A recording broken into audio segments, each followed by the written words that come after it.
Hello friends, আমরা এখন already হচ্ছে টানেলের পাশে বুজনবাড়ি রেস্টুরেন্টে। আসসালামু আলাইকুম রহমতুল্লাহ।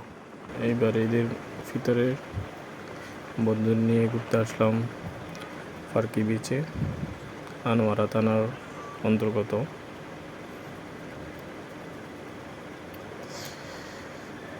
এই বিচে আগে তেমন কোনো মানুষ আসতো না। দোকানপাট, গাড়ি, স্পিড বোট এগুলো ছিল না। অনেক কিছুই নতুন এখানে। কয়েক বছর পূর্বে আসছিলাম, তখন মাত্র একটা দুইটা দোকান ছিল, এখন অনেক দোকান। এই বছর ঈদে এসে দেখি অনেকটাই পরিবর্তন, প্রায় কক্সবাজারের মতো হয়ে গেছে। তো বন্ধুদের নিয়ে আনন্দ করলাম।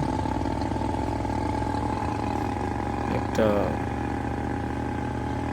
মনে রাখার মতো দিন, সবার সাথে আনন্দটা উপভোগ করলাম। এটা ছিল একদিনের ট্যুর, যেহেতু ফার্কি বিচটা আমাদের কাছেই ছিল।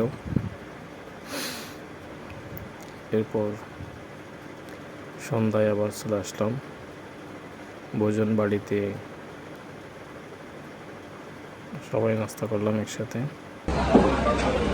হ্যালো ফ্রেন্ডস, আমরা এখন অলরেডি হচ্ছে টানেলের পাশে বুজনবাড়ি রেস্টুরেন্টে। এখানে আছে জামাল, সাকিব, তারপর আর এদিকে হচ্ছে আমাদের মুফতি সাহেব হুজুর জনাল ভাই, আর এদিকে হচ্ছে দুবাইয়ের কিং গিয়াস এবং সরওয়ার, আর এদিকে আছে আলাদা ভাই।